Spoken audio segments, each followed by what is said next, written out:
कैसे हो आप सब। होप करती हूँ गाइस कि आप सब ठीक होंगे, मैं भी ठीक हूँ।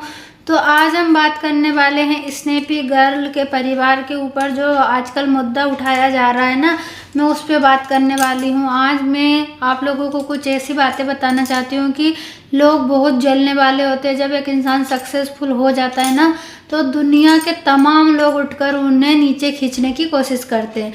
तो वीडियो में आगे बढ़ने से पहले प्लीज़ आप लोग मेरे चैनल को सब्सक्राइब कर लीजिएगा। वीडियो पसंद आया हो तो लाइक शेयर और अपना प्यारा सा एक कमेंट कर दीजिएगा, ठीक है। तो इतने पुरानी बातों को लोग अब उठाकर लेके आ रहे हैं। जब जो सूरज और वो राजवीर भैया की डेथ हुई थी, तब एक टॉपिक छिड़ा था, जो इनकी भाभी बोलने को इनकी भाभी बोली जाती है, इनकी सूरज भैया की भुआ की बहू, मतलब बहू है, वो बोलती है कि जो राजवीर भैया की डेथ हुई है वो प्लानिंग थी, किसी ने प्लानिंग करके इनकी डेथ कराई है। चलो वो तो ठीक है, अभी तक उसका कुछ क्लियर नहीं हुआ। जब जब इस केस को उठाया गया है, जब जब इस टॉपिक को उठाया गया है, कहीं कोई सबूत नहीं मिला गया है। सपना ने भी इस टॉपिक पर बात करने की कोशिश की थी, उसने भी कंप्लेंट की थी, लेकिन उसने बनाया था ना वीडियो रोते हुए पुलिस स्टेशन से कि ऐसा हो गया, कोई नहीं सुनता है एक औरत के बारे में, मतलब एक औरत की पुलिस भी नहीं सुनती है, और इतने टाइम बाद तो भाई कोई भी नहीं सुनता है।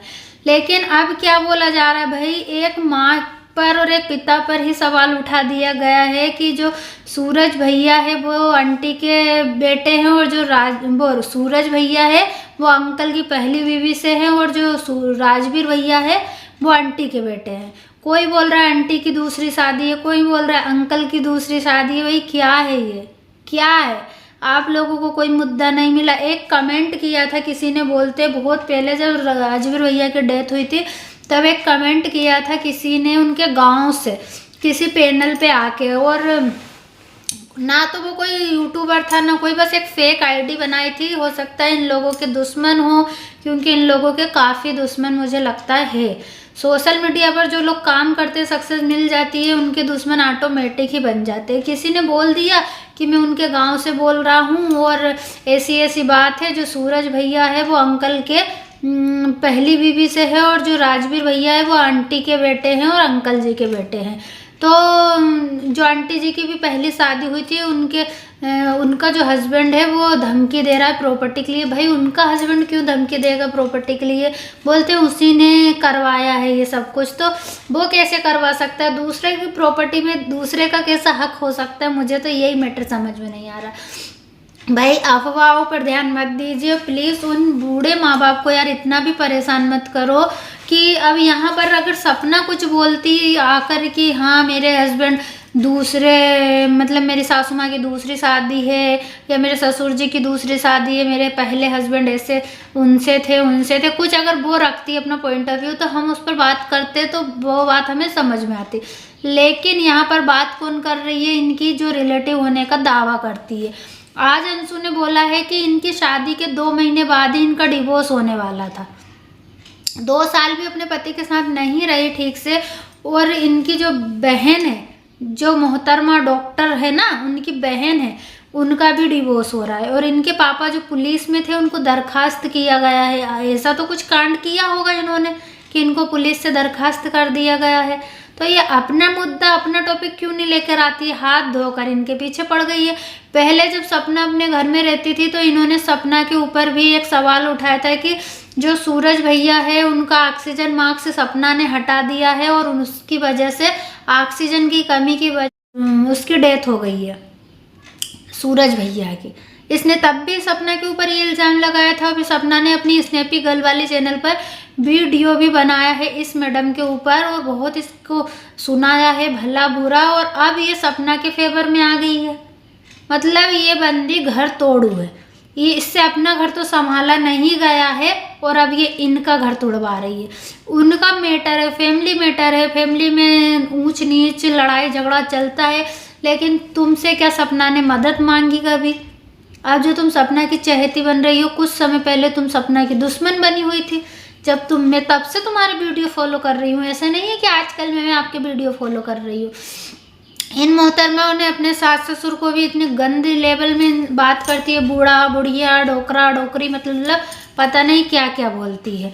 और वहीं पर आज ये सास ससुर से तो इतनी गंदी लेवल में ये बात करती है, और अब अपने मतलब इनको भी मामे ससुर मामे सासू को भी बोलती है।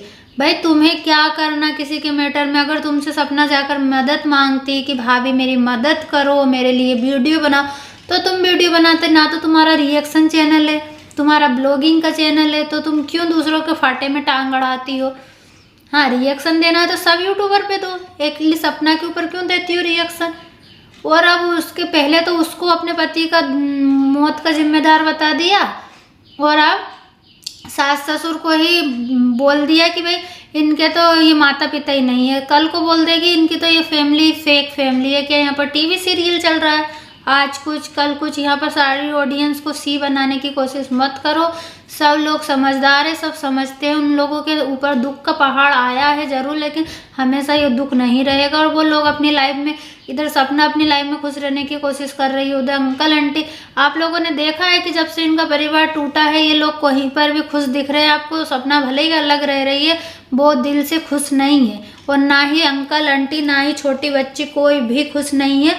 तो आप लोग क्यों इन लोगों के पीछे पड़े हो यार? मुद्दे खत्म होने का नाम नहीं लेते हैं। क्या है, अगर बूढ़े माँ बाप अपनी ज़िंदगी जी रहे हैं, वो बेचारी सपना अपनी ज़िंदगी जी रही है अपने बच्चों को लेकर, क्यों आप ऐसे गड़े मुर्दे उखाड़ने आ जाते हो? मुझे तो ये भी समझ में नहीं आता है। क्या किसी का एक कमेंट इतना वो हो जाता है कि हमें ही अगर 10 कमेंट कोई फेक कर दे तो क्या हम उसको सही मान लेंगे? नहीं मानेंगे ना। तो भाई कमेंट के ऊपर वीडियो मत लाइए। और ये कमेंट सब इसी मैडम ने शायद फेक आईडी बनाकर किए होंगे, मुझे तो ऐसा ही लग रहा है। और मैं इस मैडम से बोलूँगी भाई अपने घर की धो निचो, अपना घर संभालो, दूसरे के घर में ताका झाकी मत करिए। उन लोगों को जीने दो यार अपनी ज़िंदगी, वो अपना देख लेंगे। फैमिली मैटर है, आज मन मुटाव हो सकता है, कल भगवान चाहे ऐसा कुछ हो जाए कि ये सब लोग एक हो जाए। फिर बुरा कौन होता है? बाहर वाला। रिएक्शन चैनल होते हैं तो वो भी अपनी लिमिट में रहकर जो सोशल मीडिया पर देखते हैं उसी पर वीडियो बनाते हैं। और आप इनके परिवार का होने का दावा करते हो, कभी इनके घर गए हो? आप गए हो? आप नहीं गए हो ना। आप अपने पति के साथ अपनी आपकी नहीं बन रही है, तो आप अपने घर तक का मैटर रखो ना। दूसरे का घर का मैटर क्यों सोशल मीडिया पर उछाल रहे हो? और वो मैटर जो अभी तक इन लोगों के परिवार से निकला ही नहीं है, वो मैटर आप क्यों लेकर आ रहे हो?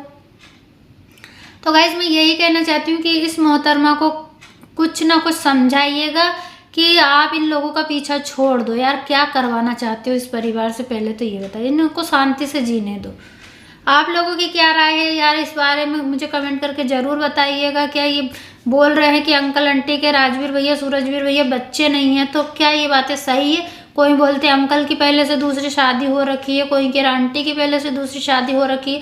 अगर हो भी रखी है तो क्या करना आप लोगों को? वो अपना परिवार का जो कुछ भी होता है वो बताते तो वो बात सही होती, लेकिन आप लोगों को किसी के गड़े मुर्दे नहीं उखाड़ना चाहिए मेरे हिसाब से। गाइस इस मैटर पे मेरा तो यही पॉइंट ऑफ व्यू है कि जियो और जीने दो, किसी के गड़े मुर्दे उखाड़ने की ज़रूरत नहीं है। और यहाँ पर आज तक सपना ने कभी नहीं बोला है कि अंकल जी की दूसरी शादी हो रखी थी या आंटी जी की दूसरी शादी हो रखी थी, आज तक नहीं बोला। तो मैडम आप भी अपना मुंह चुप रखिए, अपने घर के मैटर को निकाल कर लाइए। आपके घर में कितने राज दफन हैं, ये अपने राज को आप भली भांति जानती हो, है ना। तो चलिए गाइस इसी के साथ इस वीडियो को एंड करते हैं। वीडियो पसंद आया तो लाइक से सब्सक्राइब कर दीजिएगा और अपनी राय कमेंट बॉक्स में ज़रूर रखिएगा। मिलेंगे नेक्स्ट वीडियो में, तब तक के लिए बाय बाय एवरीवन।